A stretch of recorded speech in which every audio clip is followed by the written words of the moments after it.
A little before 8:30 on the morning of November 21, 2011, 19-year-old Liang Rong Cai excused herself from her English class to use the restroom. Walking to the toilet, she sent a message to her boyfriend, joking that she couldn't understand why she always needed to use the restroom when she had English class. Her boyfriend replied that maybe it was because she just didn't like studying English. This would be the last communication he would ever have with Liang Rong Cai. 2 hours later, police in the Songshan Lake area of Dongguan, a city in China's southern province Guangzhou, received a report of an assault that had taken place on the campus of the Dongguan Institute of Technology. Arriving at the campus, and entering the fourth-floor women's toilets, they were greeted with the disturbing sight of an almost naked female student, lying dead on the floor, paramedics already having made desperate attempts to save the young woman's life. The victim suffered extensive head injuries, leaving blood pooled on the floor of the cubicle she was discovered. The college was immediately locked down as an investigation got underway. The victim was preliminarily identified as sophomore student Liang Rong Cai. Forensic examination of the body showed the victim received multiple fractures to the face and skull, before having the life choked out of her. However, despite much of her clothing being removed, there was no semen present on the body, or signs she'd been violated. Police believed the initial attack took place in one cubicle, where there'd been an attempt to wipe blood off the floor with the victim's clothes. The body was then locked inside another cubicle further from the toilet's entrance. The body of Liang Rong Cai had been discovered by one of her friends who'd become concerned when she didn't return to classes, and didn't receive any replies to messages she sent. Looking inside the toilets closest to the classroom, there was no sign of her friend, and another woman was walking out. She quickly checked the bathrooms on other floors of the building but still couldn't find Liang Rong Cai. She returned to the fourth floor to take a closer look. At first glance there didn't seem to be anything especially out of the ordinary, and when she called out her friend's name there was no response. She pushed the doors to each cubicle, finding them unoccupied, until she got to the cubicle furthest from the entrance, which was locked. She knocked and called out but again received nothing but silence in return. Getting a feeling something was wrong, she looked under the door and saw someone slumped on the floor. She quickly ran out of the toilet to inform a teacher and raise the alarm. Police got on with the task of investigating what was an obvious homicide case. Rumors had been circulating among students about what had been found that morning, some believing that a student had chosen to end their own life, something that isn't especially uncommon in Chinese schools. But as police began questioning male students, it became apparent that this was something else. Any student with even the most minor scratch was intensively interrogated as to their movements that morning, and how they'd received their injuries. One member of the cleaning staff admitted they thought they'd heard someone call out from the fourth-floor toilet. Poking her head into the room to investigate, she asked what was going on, but a male voice replied everything was fine and he was just having a quick cigarette. Although unusual, she believed that it was just a young couple enjoying some private time together, so left without questioning it. While cleaning the corridor a short time later, she saw a male student wearing a striped polo shirt leaving the bathroom, but didn't think much about it. Part of the task force set about interrogating male students, teachers and other members of staff, while others got on with the task of poring over the CCTV footage from the morning. All classrooms and outside areas of the campus had security cameras installed, and Liang Rong Cai was seen leaving the classroom that morning. However, there was less surveillance in the corridors on the higher floors of the teaching buildings, the cameras only in stairwells. Despite this lack of coverage, a suspicious figure did appear on one camera at 6:43 in the morning, much earlier than the time classes began. There wasn't a clear image of the individual's face, as they were wearing a jacket with the hood up at the time, but it did appear that the early bird was a fairly tall individual. In footage taken a few hours later, a similarly tall individual was seen entering a classroom and putting on a coat that looked very much like the jacket the suspicious individual was wearing that morning. Shortly after the body of Liang Rong Cai had a preliminary identification, the college contacted her father. Either unsure how to tell the man his daughter was dead, or making an early attempt to keep the news quiet, the college only informed him that his daughter had an accident on campus and he needed to come there ASAP. The father Liang Xianbin and his wife made their way to the college, both feeling a sense of concern which was becoming more foreboding as they got closer. The college was vague on the details, despite numerous phone calls between them, and were unable to explain why their daughter couldn't speak to them herself. The boyfriend of Liang Rong Cai had been contacted by police as a potential suspect but was quickly ruled out, as he was studying at his university in Guangzhou at the time of the assault. Like his girlfriend's parents, he hadn't been told many details of what had happened, but was concerned enough to head to Dongguan himself after speaking to police. Being closer to Dongguan than his girlfriend's parents, he arrived at the college sooner. Once there and trying to get to the toilets on the 4th floor, he was stopped by police and taken to a teacher's office. Investigators informed him Liang Rong Cai was dead, and he would be asked to formally identify the body.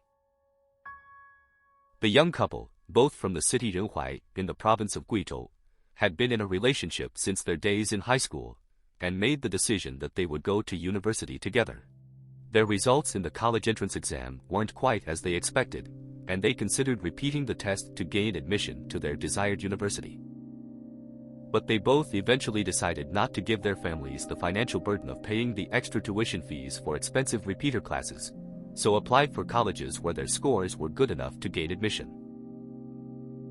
They chose to head south together and study in the province of Guangdong. While her boyfriend got into a university in Guangzhou, Liang Rong Cai gained admission into the Dongguan Institute of Technology. The situation wasn't as they dreamt, but the short distance between the two cities allowed them to spend weekends together, and they could easily stay in contact with each other on social media during the week.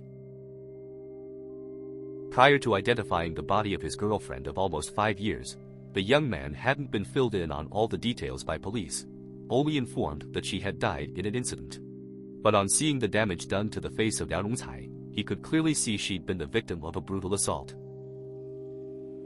He immediately contacted the parents of Liang Rong Cai and told them what had happened to their daughter. In the meantime, police had a potential name for the suspicious tall figure. Third-year student Ao Xiang had not been seen by other students since the reports of a body being found. He was over 1.8 meters tall, and was one of the college's honor students, who rarely missed classes. Students who shared a dormitory with him informed police that they hadn't seen their roommate since he left early that morning, at around 6 a.m. He'd been absent from classes in the morning, and appeared to have left the campus. When police tried calling him, his phone was turned off. The student caught on camera entering an empty classroom and putting on the coat, similar to that worn by the suspicious individual seen hours earlier, was wearing a striped polo shirt. However, the poor quality of the cameras couldn't give police a clear image of his face. Police got a photo of Ao Xiang from his college admission forms and showed it to the member of the cleaning staff who'd seen the male student coming out of the women's restroom. Without hesitation, she identified it as the same person. The search for Ao Xiang began, and officers tried to get a little more background information from other students on the now missing 21-year-old, but it proved to be a challenge. Ao Xiang didn't really have friends, only classmates or roommates. The general opinion was that he was a good student, but socially reserved and withdrawn. Students who shared a dorm with him said they'd had a number of conflicts with him over the years. He'd a habit of getting up early, well before classes were due to start, disturbing his still sleeping roommates. At night, Ao Xiang would be in bed and ready to sleep by 10:30, and demanded his roommates turn off the lights and be quiet so he could sleep. There was a sense he was still quite immature, acting more like a middle school student, rather than a college student in his final year. Classmates told police he would sit alone in silence during classes, never speaking out or participating in class discussions. The few students who were reasonably friendly with him said that he didn't often speak with them face to face, but rather on the social media network QQ. But at some point, he sent messages to friend groups announcing he would no longer speak to them there, and they could delete him from their friends list. Police also asked friends of Liang Rong Cai if they knew of any kind of relationship between her and Ao Xiang, but all replied that they had no idea who he was. With little to point in a direction to look for the missing student, police set about trying to find him. By tracking his ID number, they found he'd bought a train ticket to Guangzhou, and so began going through registration records of the various hotels and guest houses in the city of 16 million people. Little work was required to find him. On November 23, Ao Xiang handed himself in at a police station in Yuexiu, a district of Guangzhou, saying he had ended the life of a student in Dongguan. He was held in detention and transported back to Dongguan to face interrogation. Ao Xiang came from the Inner Mongolian city of Baotou, and was in his graduation year at the time of his arrest. After being handed over to the Dongguan police, he gave a detailed confession of his crime to the officers questioning him. He'd spent the morning hanging around watching the women's toilets, waiting for someone to go in by themselves. He chose a time when classes were taking place, so the corridors and facilities weren't busy. He saw Liang Rong Cai enter the fourth-floor toilets alone, and followed her inside. He quickly double-checked the room was empty, then got ready. While Liang Rong Cai was making use of the facilities, he put on a face mask and pair of gloves, before taking off his shoes and trousers. He stood waiting outside the cubicle, a fruit knife and eye mask in his hands. When she was done and went to exit the stall, Ao Xiang pounced on her, pushing her back into the cubicle, the fruit knife held to her throat. Liang Rong Cai froze in terror. Ao Xiang placed the eye mask on her, then ordered her to take off her top, pull down her pants and squat down. She did as commanded, and Ao Xiang began to grope her. In his eagerness he placed the knife onto the floor, and didn't notice the eye mask on Liang Rong Cai slipped down. Seeing the knife on the floor, she bravely grabbed it, and shouted for help. Ao Xiang immediately placed his hand over her mouth, not noticing she was now holding the knife. Liang Rong Cai lashed out with the weapon, cutting her assailant's thigh. She then pushed past him and tried to get out of the cubicle. A scuffle ensued, both of them falling to the floor.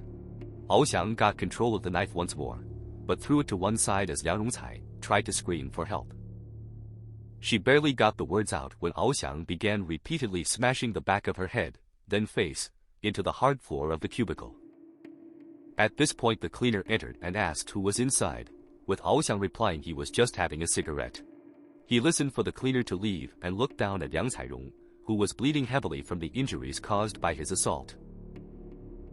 However, she was still breathing. Ao Xiang, concerned she'd seen his face and could identify him, placed his hands around her throat, choking her for 20 minutes until he was sure she was dead.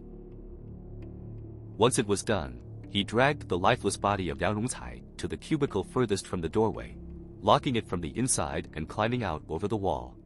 Using the clothes of his victim, he attempted to clean up the blood in the stall the attack took place. Then put his shoes and trousers back on and left the scene. He then headed to a self-study classroom which wasn't being used at the time, where he was caught on camera, grabbing his bag and putting on the coat he'd been seen wearing earlier on the CCTV footage, before going back to his dorm room, packing some clothes and leaving the campus. Police asked what his relationship with Liang Rong Cai was prior to him ending her life. He admitted that he didn't know her, she was just in the wrong place at the wrong time. When asked about his motives, Ao Xiang would explain that he'd lost his virginity with his girlfriend at the time in high school, but they broke up after they were accepted into universities in different parts of the country. Since arriving in Dongguan, he found it impossible to find a girlfriend, or get any attention from women in general, and so had become unable to control his lust. He went on to confess that he'd groped several other women who were walking the campus at night, but couldn't say how often he'd done this. He'd run up to them from behind, place his hands on various parts of their body, then run away. Unfortunately, these incidents failed to bring him enough satisfaction, and he committed a much more serious assault the day before ending the life of Liang Rong Cai. He followed a female student into the bathroom, this time armed with the bar from a dumbbell. He threatened to harm her, unless she let him touch her, and the terrified young woman complied. Hearing this, police asked why in this case he decided to end his victim's life. His excuse was that she'd resisted and fought back. In the struggle, the masks they had on slipped down, and so he was worried she'd be able to identify him, and he'd face being caught. While Ao Xiang was confessing to ending their daughter's life, the parents of Liang Rong Cai and other family members congregated in Dongguan. 5 days after Ao Xiang confessed his guilt, the parents were called to a meeting with the college management. In the meeting, the family were offered 450,000 RMB in what the college described as humanitarian aid. The father of Liang Rong Cai believed this offer was effectively hush money, an attempt by the college to prevent the family from placing some level of responsibility on the school. Education in China is a highly competitive business. Reputation is everything for schools, and the practice of paying parents off to stop them from placing blame on the school in the case of serious incidents and suing them for negligence or failure in their duty of care was common practice. Furthermore, it was also to prevent negative publicity from families talking to the media about on-campus incidents, which could seriously impact the school's reputation, leading to them losing money from lower enrollment figures or subsidies, and management losing their jobs. Many families, especially those from poorer backgrounds, often find the money on offer too good to turn down, and will accept the payment in exchange for their silence about what happened, and place no blame on the school. In this case, the offer of humanitarian aid in the eyes of the Liang family was an attempt by the school to distance themselves from the incident, stop the family from bringing a civil lawsuit against them, and make the incident go away as soon as possible. This was seemingly confirmed by the college's publicity department when speaking to reporters. The father of Liang Rong Cai had told the media of the college's offer. When journalists inquired as to what was meant by humanitarian aid, the college representative couldn't give a clear answer, but would go on to say that, while the incident had a negative impact on the college, they hoped that it wouldn't be mentioned again.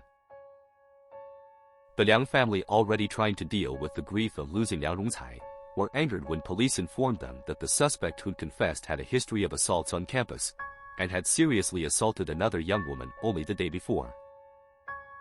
The incidents largely went unreported to police at the time, but once the news of the death of Liang Rong Cai and the arrest of Ao Xiang spread, several women now came forward and informed police of the assaults. However, reporters were told by sources that the victim of the serious assault the day before Ao Xiang attacked Liang Rong Cai had been reported to the college's security office. In an attempt to clear up any confusion, reporters once again contacted the publicity department to ask if the college was aware of any assaults taking place on campus, and if they'd been reported to staff. The college representative dismissed any suggestion of the assaults as nothing more than internet rumors, and that all statements were untrue. This was despite Ao Xiang confessing to carrying them out, and several of them now being in official police reports. However, the college never outright denied that the incidents had been reported to staff members. The Liang family felt that if the school were aware of the previous assaults and didn't investigate them seriously, then that could have contributed to their daughter's death. The college dismissing the incidents as internet rumors suggested they were trying to avoid admitting any negligence on their part. The offer of what they called humanitarian aid only suggested the college were trying to avoid uncomfortable questions and a potential civil lawsuit. If the college were aware of the issues, then the family would be due significantly more than the 450,000 offered. But the dispute with the college would be the least of the battles the family of Liang Rong Cai would have to face once Ao Xiang went on trial. There was no doubt about his guilt. Police had a full confession. There was DNA evidence from his blood on the fruit knife when Liang Rong Cai cut him, and his skin getting under her fingernails as she fought for her life. Ao Xiang was charged with forced indecency and intentional homicide, and looking at receiving the death penalty. But prior to the court case, the Liang family weren't happy with the charges. While there was no question with the charge of intentional homicide, the charge of forced indecency felt too light. They believed that Ao Xiang intended to violate their daughter and he should face the more serious charge. The family became more concerned when just prior to the trial, their lawyer contacted them and told them to be mentally prepared for the possibility of a lighter punishment being handed down, largely because of the forced indecency charge. On May 24, 2012, Ao Xiang appeared in court. The trial was held privately to protect the identity of the female student he'd assaulted the day before ending the life of Liang Rong Cai, who'd be appearing to testify. His lawyer argued that the death of Liang Rong Cai wasn't premeditated, therefore Ao Xiang shouldn't be punished so harshly. In Chinese law, the charge of intentional homicide refers to acts that intend to cause death. Premeditation is only considered when judging how severe the punishment should be. Intentional homicide with premeditation is a certain death sentence. However, intentional homicide without is sometimes punished more lightly. When arrested and questioned by police, Ao Xiang had recalled the incident in great detail. However, now in court, a number of important elements of his confession changed. When police had asked why he ended the life of Liang Rong Cai, he answered it was because she resisted him, and was concerned she'd be able to identify him when the masks they both had on slipped down during the scuffle. Now he claimed he lost all control of his emotions in the heat of the moment. His mind went blank, and he couldn't restrain himself. Details of what happened with the fruit knife also changed. In the original confession he stated that he took the knife from Liang Rong Cai after the two fell to the floor in the struggle, and put it to one side before choking her. He now stated that he got scared because she had the weapon, and only took it off her after ending her life. There were a number of other details that he'd previously managed to recall very clearly after his arrest, but now couldn't remember. But perhaps the biggest change was how long he claimed he choked her. In his original confession, he said he held her neck for between 15 and 20 minutes. Now he stated it was little more than 2 minutes. Another change from his confession was how many young women he'd assaulted prior to the death of Liang Rong Cai. Originally, he stated there'd been numerous incidents, but couldn't give an exact number. Now he was very clear that it was 5 occasions, which just so happened to coincide with the number of his victims that came forward to the police. Ao Xiang would go on to state that it was never his intention to violate Liang Rong Cai, he only wanted to touch her. The lawyer representing the Liang family brought up the many differences in the confession Ao Xiang gave to police, and his testimony in court. He argued that the defendant, now claiming he lost control and was barely aware of what he was doing, was Ao Xiang attempting to diminish his level of responsibility for the brutal assault and death of Liang Rong Cai. The lawyer also put forward that there were signs of premeditation in the actions of Ao Xiang, using the presence of the knife as evidence. When committing the assault the previous day, Ao Xiang only armed himself with the bar of a dumbbell and got what he wanted. Preparing the knife for this attack, in the lawyer's view, was a clear sign the defendant was willing to escalate the level of violence. He also cast doubt on the claim that Ao Xiang had no intention of violating his victim, asking what other possible reason he had for taking off his trousers. The defendant responded that it was because he didn't want his pants to get water on them during the assault. The legal representative for the Liang family put forward that Ao Xiang was an habitual offender, who showed premeditation in his actions, had changed his story to lessen the cruel nature of his crime, and was fully deserving of receiving the harshest punishment. The defense summed up by saying their client was still young and had time to be rehabilitated. He voluntarily surrendered to police, and cooperated fully when giving his confession. He was remorseful over his actions, and therefore should be shown a degree of leniency. At the end of proceedings, Ao Xiang or his family were ordered to pay the Liang family 500,000 RMB, and was handed the death penalty as the family of Liang Rong Cai had hoped and expected. However, the death sentence also came with a 2-year suspension.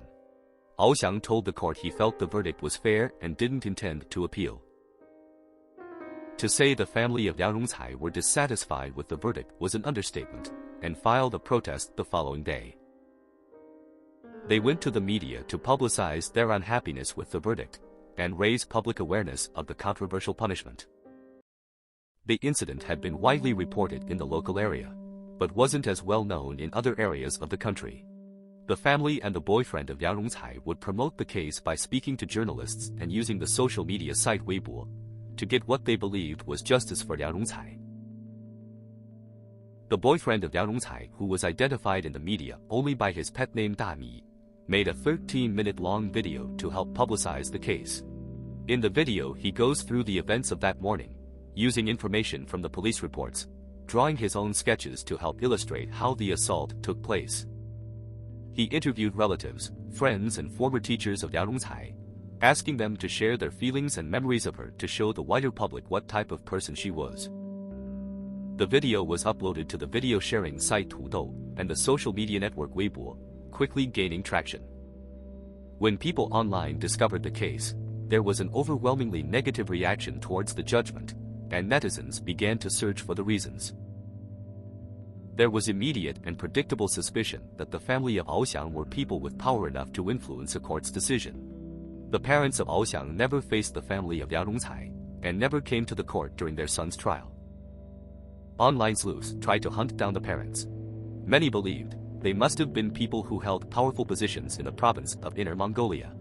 However, there was never any evidence to support this, apart from a handful of posts in online forums. The most commonly reported information was that his father was the CEO of a real estate company and his mother an employee of a telecommunications firm. The identities of the parents apparently being protected created conspiracy theories among the online community, but in truth it was more likely for different, less exciting reasons. The Chinese internet has a history of doxing and harassing family members of people convicted of serious crimes. In many cases, innocent relatives have been forced to change jobs or move to different provinces to escape the abuse they receive, and often needing to be given new identities. There have been incidents where family members of victims have turned up at the homes of the perpetrators' relatives looking to take revenge.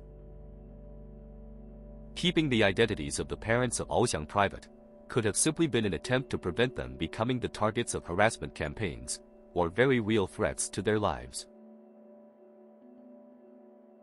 On the 7th of January 2013, the family of Liang Rong Cai received the news they'd been dreading. The suspended death sentence handed to Oxiang was upheld.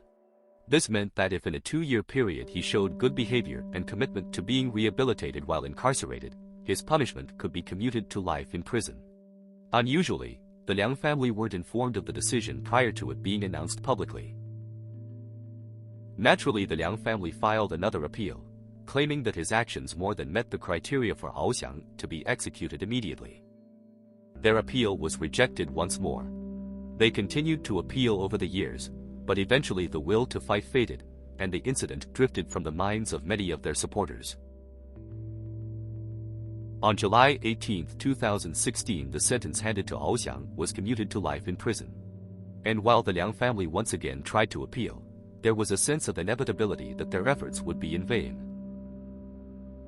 2 years later to the day, it was announced that it was felt that Oxiang had shown genuine repentance during his time incarcerated, and had made great progress in his rehabilitation. As a result, his sentence was commuted to 25 years from the day of the announcement, meaning he will be eligible for release in 2043 when he will be 53 years old. The Liang family had long given up their fight for justice before the most recent announcement, accepting it was one they were never going to win, and trying to move on with their lives. They'd already taken the payments from the college and family of Oxiang, which in the end reached well over 1 million RMB, but said they'd give it all back tomorrow if Oxiang was executed for ending the life of Liang Rong Cai. Thanks for watching. If you enjoyed the video, please consider giving it a like, leaving a comment, and subscribing to the channel. And hope to see you again for the next dark tale from the Middle Kingdom.